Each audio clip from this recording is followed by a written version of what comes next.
budaya keracunan. Subhanallah, Allah kirim di Jerman itu seorang pemuda umurnya 25 tahun. Dia itu bekas petinju junior Jerman namanya Gerd Vogel. Nama muslimnya kalau di Jerman itu kalau masuk Islam langsung namanya diganti ke KTP. Namanya Abu Hamzah. Baru 5 tahun dia masuk Islam. Subhanallah, udah jadi dai kondang. Itu ya. Kadang-kadang tafakur itu dibanding saya sudah melakukan buana baik di Amerika, di Kanada, di Eropa, di Asia, di Afrika. Subhanallah, ya Allah, ya Allah. Alhamdulillah, dulu saya pernah jadi remaja istiqomah. Pak Bambang Prabowo dulu mentor saya dulu di sana. Dulu itu Mapraba namanya. Ada juga Qulatul Mujahidin. Sebelum saya tinggal landas Indonesia, saya sudah dibekali makna la ilaha illallah.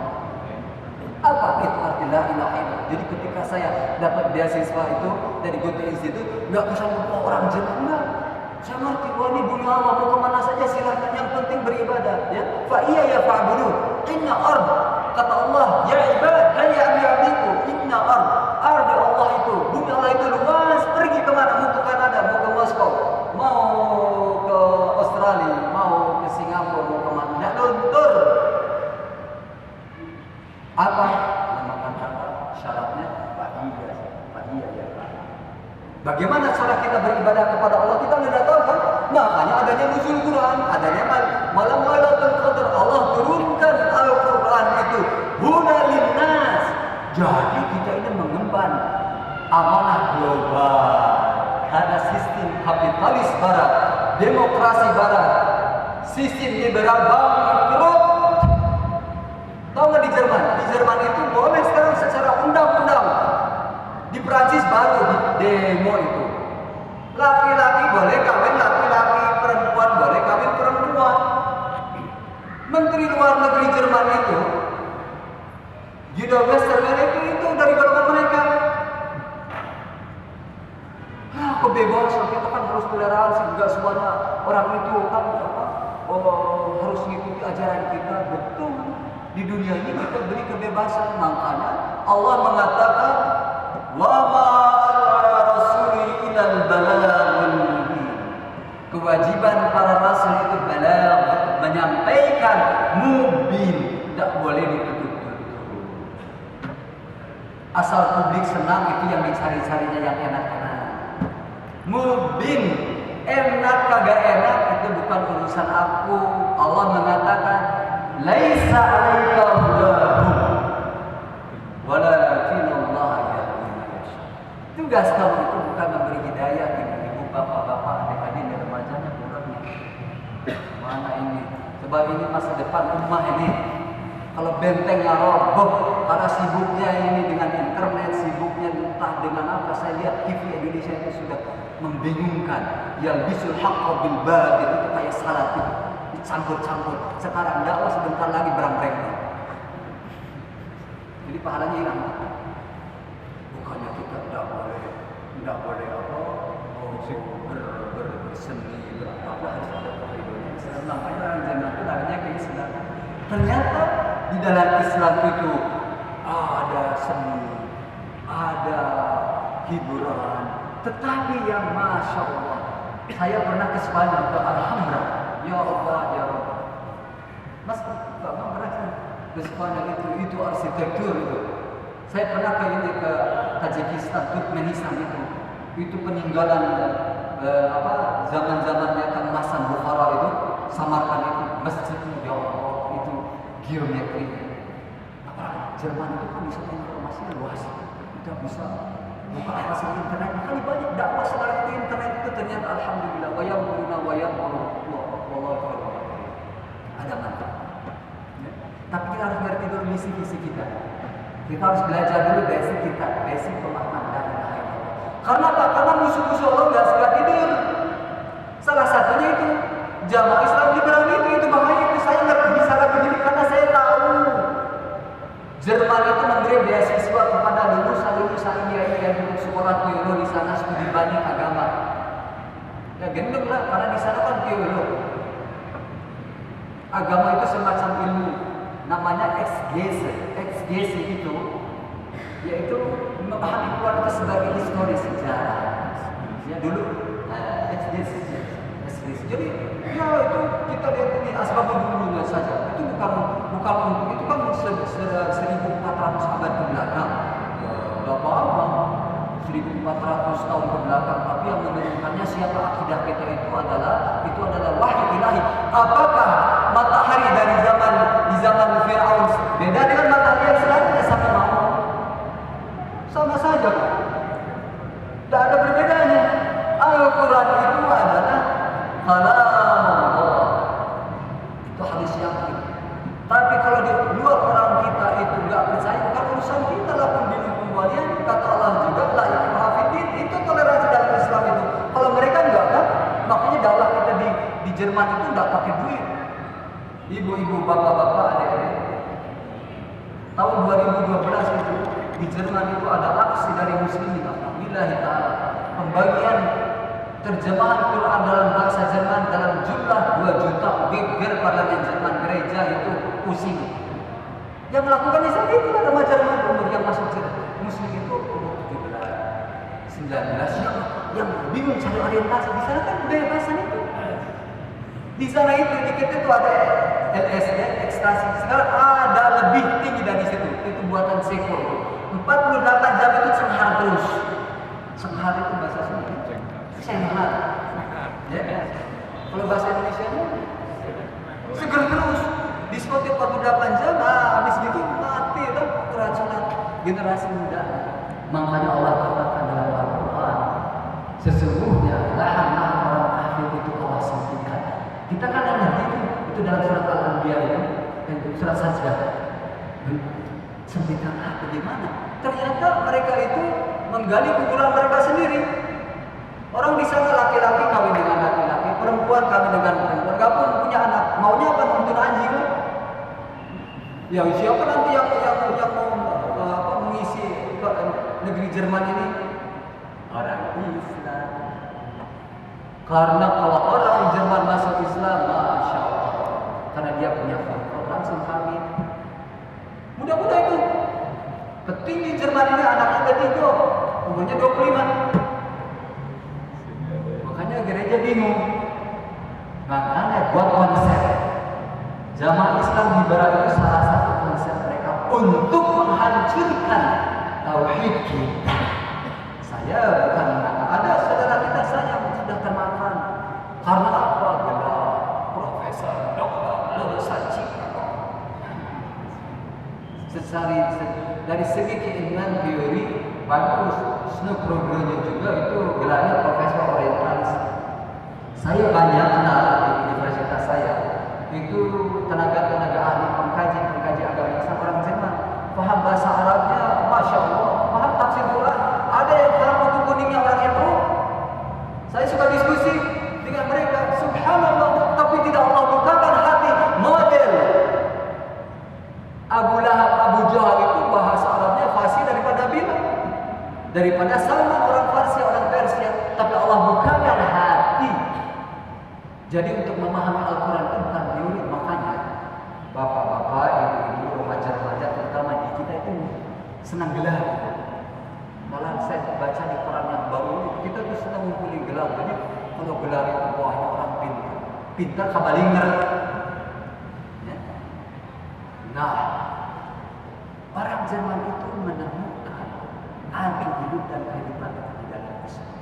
Katanya Islam itu dari mulai matahari terbit sampai matahari terbenam itu ibadah semua. Jadi kalau kita mati besok tabrak motor juga, insya Allah kita hidup di dunia kan hanya sebentar. Insya Allah di akhirat, mulai akhir paham begitu. Itu anak-anak muda umur 17 dan 16. Di sana itu dewasa karena mereka dibaca-baca literaturnya di sana kan perpustakaan itu terbuka. Itu yang bayarkan pemerintah.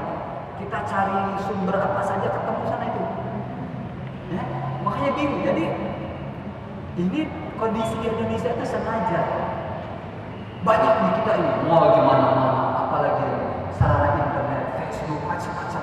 Kalau kita tidak punya petunjuk GPS yang jelas mau kemana ini, fa aina tadhhabu, mau pergi kemana? In huwa illa dzikrul lil alamin. Ini adalah pelajaran untuk kamu supaya ente kesasar pakai GPS Al-Quran, huda linnas wa bayyinat, dijelaskan oleh Allah minal huda wal. Makanya sekarang di Jerman itu cari masjid tidak susah. Malah di airport Frankfurt itu, saya baru kemarin pulang dari Singapura, saya bilang sama polisi Singapura, ya, saya bilang ini Singapura ini kan bagian dari Kesultanan Johor, itu negara Melayu. Islam itu masjid itu susah dan cari itu taunya di bawah itu apa, di bawah truk itu. Masjidnya kecil. Saya bilang masjid di Jerman lebih bagus, lebih megah. Dan bukan itu saja, bukan megah. Setiap khamsa salawat, setiap salat itu penuh. Subhanallah.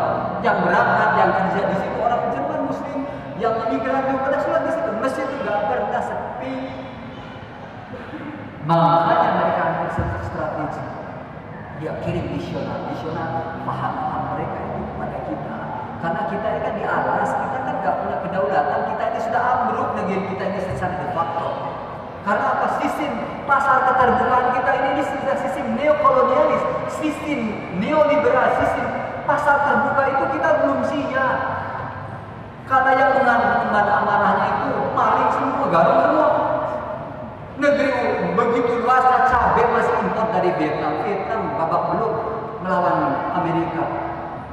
Loh, sekarang Vietnam itu ekspor kepada kita. Kita mana? Dibilang tapi enggak, kita ini lebih dari 90%, udah mau 90% orang Indonesia masih Muslim. Ya. Kenapa? Islamnya sangat berorban. Makanya bulan suci Ramadan itu harus dijadikan momentum. Karena apa? Coba malu dong dengan saudara-saudara kita yang baru masuk Islam di sana. Gila Islamnya itu tinggi. Pembagian 2 juta Quran itu ditentang, sampai ditentang, itu diributkan. Wah, ini teroris ini untuk mereka teroris, untuk pergi ke Afghanistan, untuk pergi ke Suriah. Itu dulu, wah ini Salafi. Di satu Salafi itu jadi mau jelek tuh. Wah ini perikut, tuh coba pandainya. Oh Islam ini nggak boleh ini. Ini Islam fanatik, ini bantuan dari Saudi, dari Qatar, apa macam-macam. Padahal kita hanya mengatakan, ya, Rob kita ini Allah, kita itu hanya beribadah kepada Allah. Tapi mereka takut. Karena apa? Karena sistem mereka itu sudah rapuh. Sistem ekonomi dunia itu sudah ada. Sistem kapitalis barat itu bukan sistem ekonomi, itu sistem judi, sistem manipulasi. Model kita sekarang, lahan-lahan subur, properti. Mikirnya kan spekulasi. Orang ada rumah, nggak ada beras, gimana kelaparan kan? Planning itu amburadul, didikte oleh IWF, didikte oleh pihak luar. Hancurlah negeri ini. Fa'aina tadhabun? Mau pergi kemana? Oleh karena itu ikhwan-ikhwan, hati-hati. Saya lihat di TV Metro. Namanya siapa itu? Kalau orang saya tidak sudut, siapa melihat ini saya cangcai ini. Ya.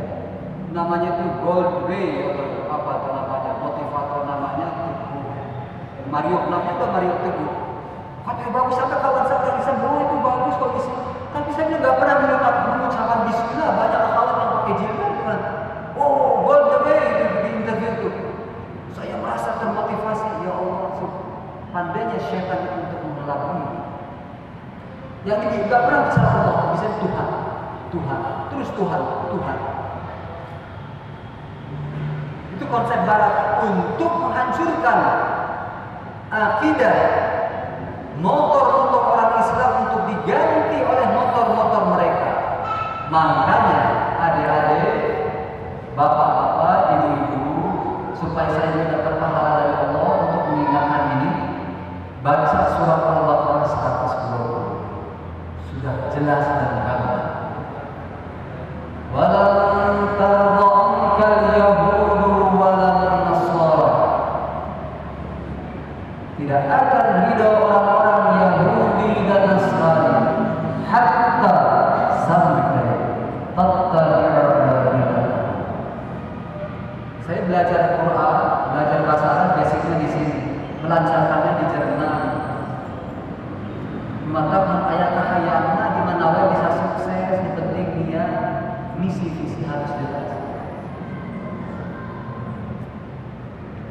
mengatakan hatta tattabi'a millata, sampai kita mengikuti millah. Di sini tafsirnya luas, jalan-jalan mereka, paham-paham mereka, kultur mereka, budaya mereka, ideologi mereka.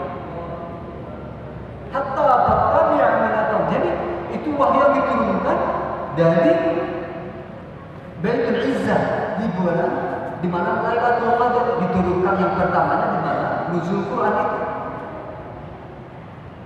Allah katakan tidak akan ridho, tetapi dalam waktu yang bersatu dalam Islam itu ada toleransi.